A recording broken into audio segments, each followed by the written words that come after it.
Hi. Do you notice where I am? I'm in the British countryside, and I'm here for a very specific reason, which is Jane Austen's Pride and Prejudice. I'm even wearing one of my very favorite shirts. I love Mr. Darcy, which I got when I went to see Pride and Prejudice, the play at American Players Theater in Spring Green. So the first concept I want to talk to you about is rereading, which we talked a little bit about in a different slide, different movie thing as AP Lit teachers. Rereading is really important. And if you're going to read a long novel, sometimes reading commentary and different sources is going to help you out. But there's a book that I reread only because I love it. Though when I was your age, I hated it. So here's the first edition I have. This is the one that I had to read in college. Sometimes I like to see the previous me's annotations and wonder what she was thinking. And also, she didn't really know how to annotate worth anything. But this was the first copy I had of Pride and Prejudice, and when I started to really interact with the book. As I got older, I started to read this one. This one doesn't have any annotations in it because it's only for pleasure reading. And I have to admit, I got this book because Tom Hanks held it in a movie when he was pursuing a lady love. And so I had to have this exact version of the book also because this is a BBC, which I own in a couple different formats. This is telling you I'm a little crazy about this book. I am crazy enough that actually, in terms of rereading, I have this version, which is the annotated Pride and Prejudice. Well, that's a very scary page to open up to. But there's usually a lot of, well, okay, there's a lot of notes about the time period and like what type of dishes they had. So I reread this book. I reread it for pleasure. So what I want to talk to you though about today is Spidermanning. Spidermanning is says means matters kind of condensed into one term.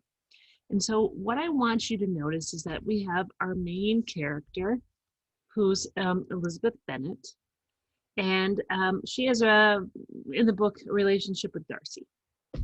Now, there's a moment in the book when Elizabeth Bennet is has been invited to Lady Catherine de Bourgh's dinner. I want you to notice lady. This is a British book, and class really matters. And Catherine de Bourgh's wealth has been emphasized over and over again in this book. There's a moment I want to land on, and it's this one. Lady Catherine de Bourgh asks Elizabeth her age, and Elizabeth doesn't answer.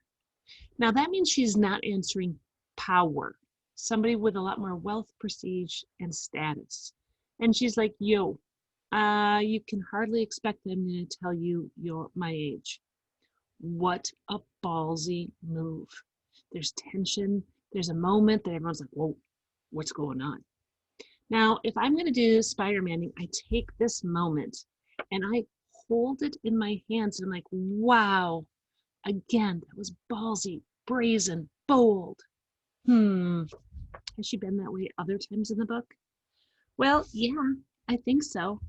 One of the first things that we know about Elizabeth is that when Mr. Darcy shows up, later on she's like, yeah, I'm never going to dance with that guy.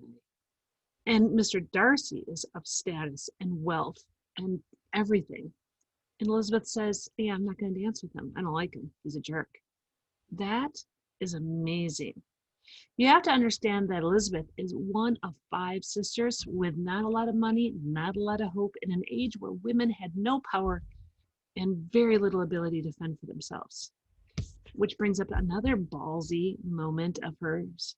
She's asked, somebody proposes to her, and she says, nah. And her mother's like, I'm never going to talk to you again if you don't marry him. And she's like, yeah, still not. I can start to put these moments of the story together in how Elizabeth expresses herself and how she is brave. But, so that is Spider-Man, taking a moment and then putting it together in all these different ways so that we can start to see meaning. But when I also Spider-Man, I need to think a little bit bigger sometimes.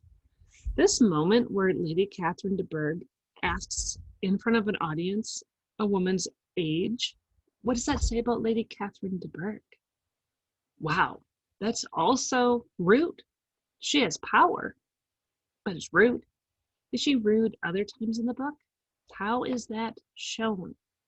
So I can take a moment and Spider-Man it for one character. I can take a moment and Spider-Man it for another character. What I want to do is start to see things in complexity. That moment, for instance, when Elizabeth is like, yo, not going to dance with him. Yeah, later on, I start to judge Elizabeth for that. I admit I wasn't always the most erudite reader, and I didn't judge Elizabeth for that moment till, I don't know, a decade after I read the book the first time, maybe the fourth time I read the book. So, Spider-Manning means grabbing a moment and then doing what you can to look at it from different points of view and make meaning and connect it to other moments in the book.